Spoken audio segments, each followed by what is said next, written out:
Hey guys, what's up? Tim Knox here, back on YouTube on the Entrepreneur Code videocast. This is the videocast where you ask the questions and I provide the answers. Now, those questions are typically regarding small business and entrepreneurship, although every now and then I get a question that is so completely off topic that I have to address it. And one of those questions comes from Beverly.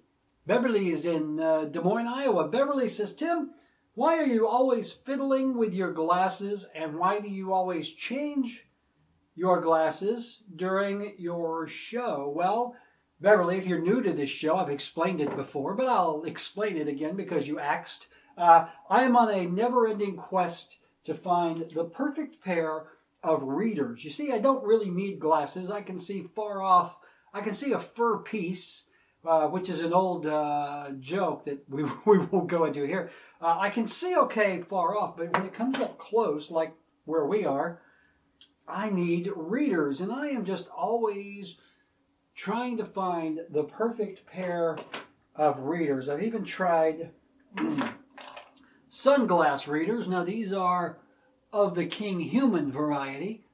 And I look cool, but I won't do the video cast like this because to me, if you wear glasses when you're doing a video, other than King Human and Casey Neistat, you're an asshole. So I'm going to take those off and put my readers back on. So anyway, Beverly in Des Moines, thanks for the question. That's it. I'm just always looking for the perfect pair of reading glasses, and I've got lots of them. But I digress. Let's get back to the point of the show, which is small business and entrepreneurship. Our actual question of the day comes from my friend Carl in Dallas. And Carl asks, Tim, what exactly is an entrepreneur and how do I know that I am one? Or as we say here in the South, how do I know I is one? Well, Carl, great question. A little basic, but I think that it's really good to start at the beginning because how do you know you're an entrepreneur? I actually hear this a lot. You know, I do a lot of coaching, a lot of teaching, and people who think they're entrepreneurs, not quite sure, and when they take what I call the entrepreneur litmus test, very quickly they can find out, and I'll tell you what that test is in a minute, but formally, the definition of entrepreneur, which is just a fancy French word for somebody who can't hold a job, a person who organizes and operates a business taking on greater than normal financial risk to do so. So basically what Wikipedia here is telling me is an entrepreneur is someone who starts businesses, builds businesses, and sees them through to profitability or to a flaming demise, and does so because they don't have any other choice. If you're an entrepreneur, you're going to have a burning desire to start your own business. And Carl, I'm not talking about a burning desire like you might experience with an STD. I'm talking about a burning desire in your gut. You've got a business idea that keeps you awake at night. You eat, live, and breathe this idea. That is the first sign that you're an entrepreneur. Now, here's the litmus test that I mentioned a minute ago.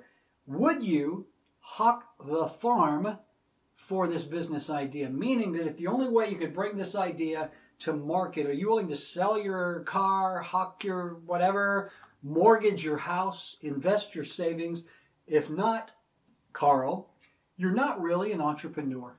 You're someone with an idea that they are not confident in and you want to risk someone else's money.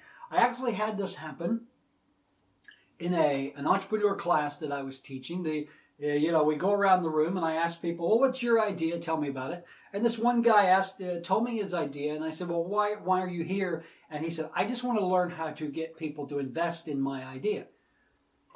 And I said, well, are you willing to invest in the idea yourself? And he said, no, I'm not willing to risk my money.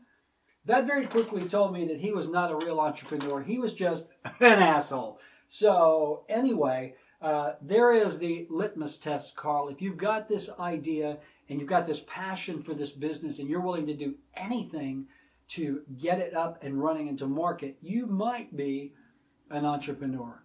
You just never know. Now, Carl asked a follow-up question is what is the difference between What is the difference between an entrepreneur and a business owner? Another great question, Carl. That's a twofer for you, my friend. A business owner is an entrepreneur to a degree who starts a business and is happy within that business, working within that business. Entrepreneurs are always looking for the next thing. I'm a serial entrepreneur. Over the last 20 years or so, I've started probably a dozen businesses, and I'm always on the lookout for the next opportunity. That's what entrepreneurs do. We're kind of visionaries. You know, we've got ADD and HDHD and all of those letters. It's horrible, but it's us. So small business owners, though, typically are people who will start a business and they are perfectly happy just working in that business. And there's absolutely nothing wrong with that. If you buy a Subway franchise and you work behind the counter schlepping sandwiches and you're happy with that, more power to you. A lot of small business owners are the ones that will keep the business and pass it down through posterity to their children, or they want to start a legacy business. Most entrepreneurs start with the end in mind. I'm going to start this business, and already, even though I haven't even started it yet, I'm thinking about how do I sell it? How do I cash out? So that is the big difference, Carl, between entrepreneurs and small business owners. Is the entrepreneur is always looking for opportunity, always looking for the next thing, whereas a business owner is very happy typically to just own the business, to work in the business, to build the business, and just do that. Now you might hear my dogs barking. Yeah, you hear that? That's Sammy, our white schnauzer, who patrols the yard and lets me know if there are squirrels about. Anyway, I digress as usual. Hey, if you have a question that you would like for me to address on this program, happy to do it. If you're too damn lazy to go find the answer on your own, I'll do it for you, because that's just the kind of guy I am. So I'm going to ask a couple of things of you first, though. You see that subscribe button down there? It's either down there or over in the corner. Go down and click that sucker, because what will happen is you will be subscribed to this channel, and when you come back to YouTube, if I have new videos, you're going to find them on your home page there. And then I want you to ring my bell. You can ring my bell. Ring my bell. You see that little bell down there? If you click on the little bell, you're not only subscribed, but you'll receive notifications via email. Every time I upload a video or do a live stream or whatever, you will be notified. So, God forbid you miss a moment of this program.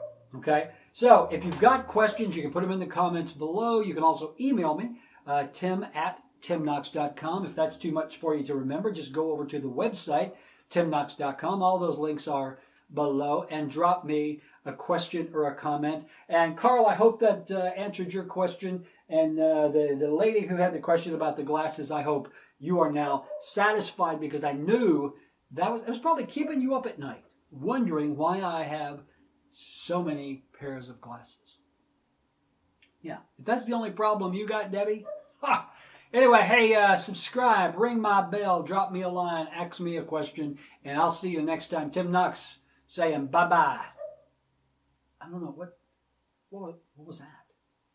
Oh, I have two of them. I need my meds.